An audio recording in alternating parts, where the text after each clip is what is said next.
Bismillahirrahmanirrahim. Assalamu alaikum. I hope all of you are fine. I am your teacher Amna Ahmad and I welcome to all of you in my class. My dear students, आज हम एक new chapter start करने वाले हैं. That is chapter 10 about heat and temperature. Heat और temperature का क्या आपस में रिलेशन है, हीट किसे कहते हैं. कोई बॉडी जितनी हॉट होती है या जितनी कोल्ड होती है उसमें जितनी हीट पाई जाती है दैट इज़ हीट, और वो हॉट बॉडी से कोल्ड बॉडी के दरमियान जो डिफरेंस है that is temperature. Last periods में आप इसके बारे में थोड़ा बहुत पढ़ चुके हैं, हीट और टेम्परेचर के बारे में.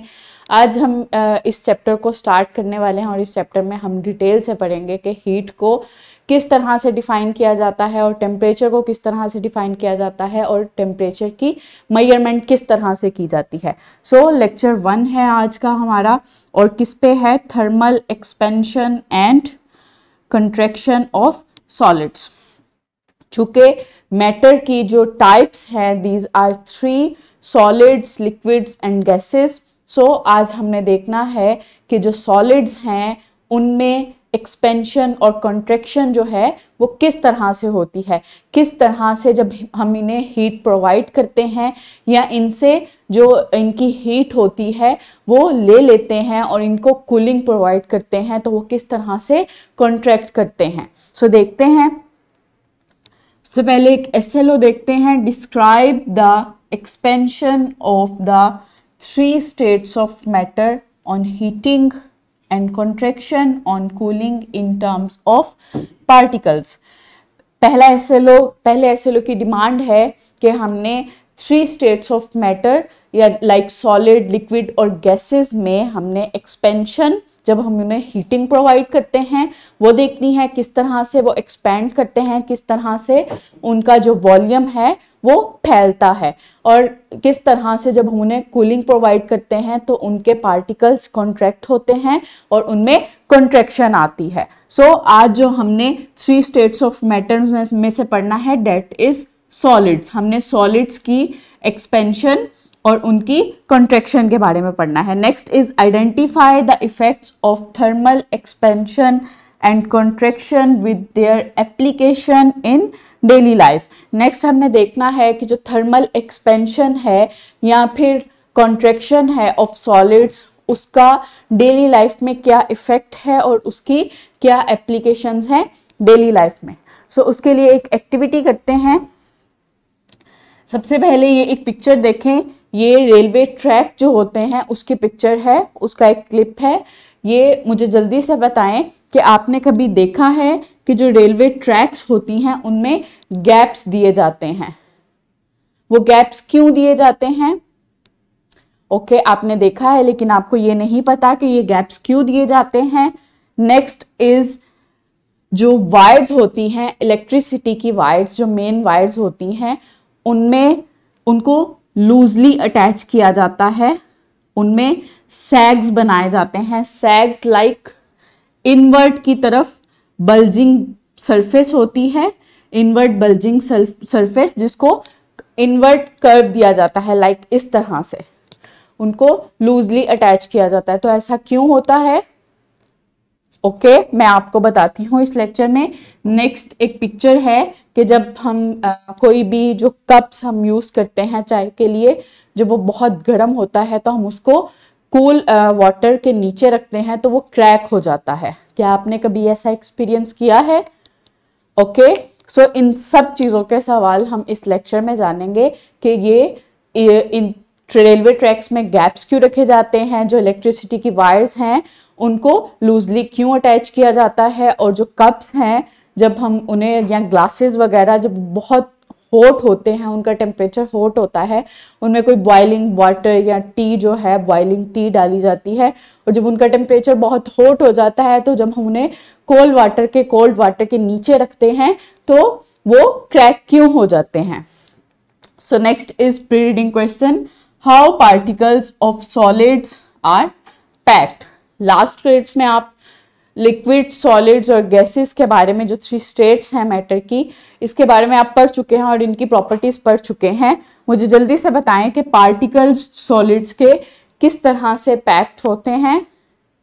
Yes, they are tightly packed, इनके दरमियान जो फासला होता है वो ना होने के बराबर होता है और ये एक दूसरे के साथ टाइटली पैक्ड होते हैं। इनमें फोर्स ऑफ अट्रैक्शन जो है वो बहुत ज्यादा होती है क्योंकि ये एक दूसरे के साथ टाइटली पैक्ड होते हैं।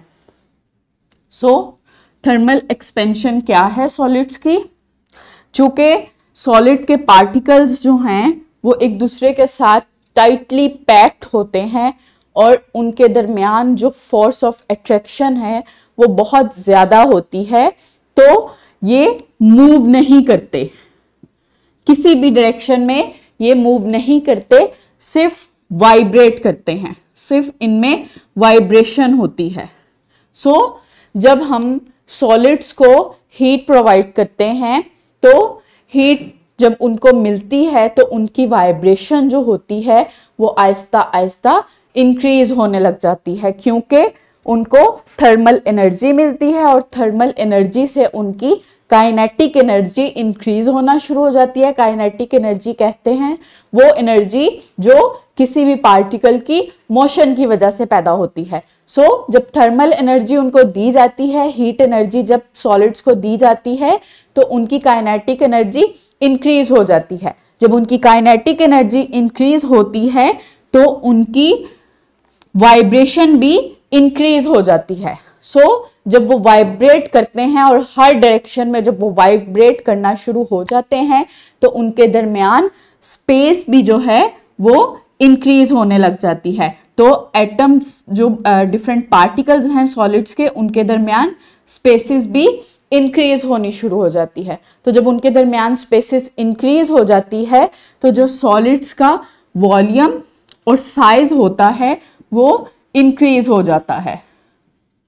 उनका वॉल्यूम और साइज इंक्रीज होने से वो उनमें एक्सपेंशन शो होती है, यानी कि उनका जो साइज है वो फैल जाता है। तो इस तरह से सॉलिड्स में एक्सपेंशन होती है जिसको हम थर्मल एक्सपेंशन का नाम देते हैं। जब सॉलिड्स को हीट किया जाता है, उनको हीटिंग प्रोवाइड की जाती है तो उनकी पार्टिकल्स की वाइब्रेशन इंक्रीज हो जाती है, उनकी काइनेटिक एनर्जी इंक्रीज होती है तो उनकी वाइब्रेशन भी इंक्रीज हो जाती है। जब उनकी वाइब्रेशन इंक्रीज होती है तो उनके दरमियान जो फासला है वो बढ़ जाता है। जब फासला बढ़ता है उनके दरमियान तो उनका वॉल्यूम और साइज जो है इंक्रीज हो जाता है, जिसको हम थर्मल एक्सपेंशन कहते हैं। ये एक रॉड है, आयरन रॉड, ये बिफोर हीटिंग उसका साइज है और जब उसको हीट प्रोवाइड की गई तो उसका साइज जो है वो इंक्रीज हो गया।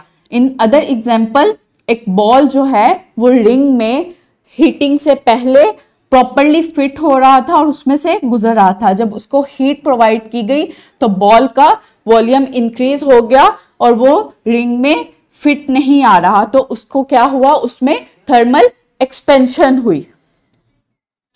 Next is thermal contraction of solids.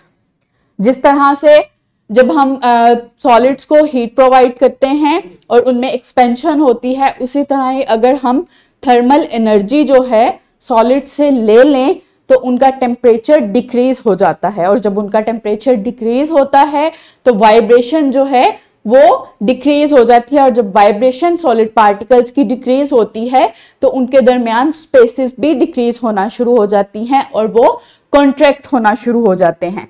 Like जब इनको टेम्परेचर ज्यादा दिया गया तो उनमें एक्सपेंशन हुई, तो जब एक्सपेंडेड जो सॉलिड है उसका टेम्परेचर हमने डिक्रीज किया तो उसमें कॉन्ट्रैक्शन होना शुरू हुई, उसके पार्टिकल्स के दरमियान फासला जो है वो कम हो गया और उसकी वाइब्रेशन जो है वो भी कम हो गई और उसका सॉलिड का जो साइज और उसका वॉल्यूम है वो भी डिक्रीज हो गया। तो that is contraction of solids. जब हम उन्हें उनका टेम्परेचर जो है डिक्रीज करते हैं तो उनमें कॉन्ट्रैक्शन होती है जो कि क्या कहलाती है, contraction of solids, thermal contraction of solids.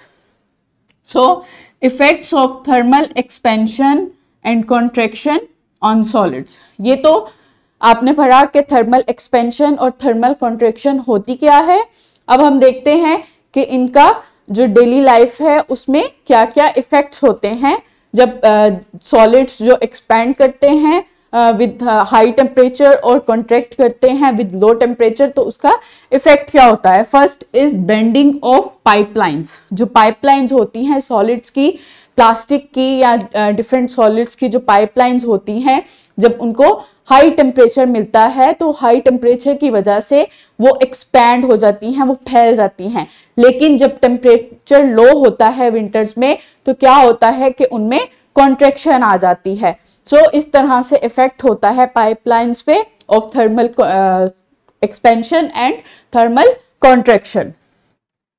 Next is damage in railway tracks. So railway tracks जो हैं, जब समर्स आती हैं, बहुत ज्यादा टेम्परेचर होता है गर्मियों में, तो क्या होता है रेलवे ट्रैक्स जो हैं वो डीफॉर्म हो जाती हैं, उनकी जो अपीयरेंस है वो चेंज हो जाती है, जिसकी वजह से ट्रैक मतलब खराब हो जाता है और उस पर ट्रेन जो है वो मजीद नहीं चल पाती। तो इसका हल निकालने के लिए इसमें गैप्स रखे जाते हैं और उनको बकल किया जाता है, ताकि जब गर्मियों में टेम्परेचर हाई हो और सॉलिड जो है, जो आयरन की ट्रैक्स हैं, अगर वो एक्सपैंड हो तो उनको एक्सपेंशन के लिए जगह प्रोवाइड की जाती है ताकि उनमें डिफॉर्मेशन पैदा ना हो। सो इस तरह से रेलवे ट्रैक्स पे भी थर्मल एक्सपेंशन जो है इफेक्ट करती हैं, जिसको रोकने के लिए उनमें गैप्स दिए जाते हैं।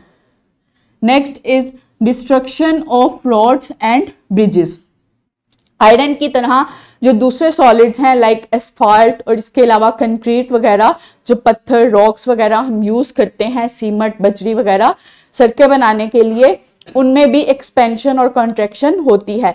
सो सड़कें बनाने के लिए जो कंक्रीट के ब्लॉक्स होते हैं उनमें भी गैप दिया जाता है, ताकि जब गर्मियां ज्यादा होती हैं और उनमें एक्सपेंशन आती है तो सड़कों पे जो ये क्रैक नजर आते हैं वो पैदा ना हो। सो इस तरह से जो थर्मल एक्सपेंशन और थर्मल कॉन्ट्रैक्शन है उसका दूसरे सॉलिड्स लाइक कंक्रीट वगैरह पे भी इफेक्ट होता है। Next is bridges. ब्रिजेस पे क्या इफेक्ट होता है। ब्रिजेस की जो आयरन की गर्डर्स होते हैं वो जब थर्मल एक्सपेंशन की वजह से एक्सपैंड होते हैं तो ब्रिजेस के टूटने का डर होता है। जब वो एक्सपैंड हो जाते हैं उनके एंड्स तो ब्रिजेस टूट सकती हैं, इसीलिए वहां पे रोलर्स लगाए जाते हैं, ताकि उन रोलर्स की वजह से एंड से जब वो एक्सपैंड करती हैं तो उनको गैप प्रोवाइड किया जाता है ताकि वो टूटे ना और कोई डैमेज जो है वो पैदा ना हो। सो इस तरह से थर्मल एक्सपेंशन का डिफरेंट डेली लाइफ की जो चीजें हैं उन पे इफेक्ट होता है। Next is overhead power and telephone lines. जो टेलीफोन लाइंस और पावर लाइंस हैं लाइक इलेक्ट्रिसिटी की जो लाइनें हैं, जो तारे होती हैं, उनमें सैग बनाए जाते हैं लाइक इस तरह से उनको डाउनवर्ड पोजीशन में उनको लूजली अटैच किया जाता है पोल्स के साथ, क्योंकि जब गर्मियां आती हैं और टेम्परेचर बहुत ज्यादा होता है तो इनमें एक्सपेंशन होती है और एक्सपेंशन की वजह से ये बहुत टाइट हो जाती हैं और उनके टाइट होने की वजह से खदशा होता है कि ये तारें टूट ना जाएं। सो इसीलिए इनमें सैग बनाए जाते हैं, इनको लूजली अटैच किया जाता है। रैप अप करते हैं लेक्चर को। Thermal expansion means the increase in length और volume of matter due to heating. So thermal expansion क्या है। हीटिंग की वजह से सॉलिड के वॉल्यूम या उसके साइज में इंक्रीज जो है that is called thermal expansion. Contraction of solid is opposite to expansion, such as reduction of size of solids due to decrease of temperature. और contraction क्या है। contraction thermal expansion से opposite है, like reduction of size and volume of solids due to decrease of temperature, क्योंकि उनकी vibration, उनके particles की vibration जो है वो भी डिक्रीज हो जाती है और उनके दरमियान जो स्पेसेस पैदा होती हैं वो भी डिक्रीज हो जाती हैं और सॉलिड जो हैं कॉन्ट्रैक्ट हो जाते हैं।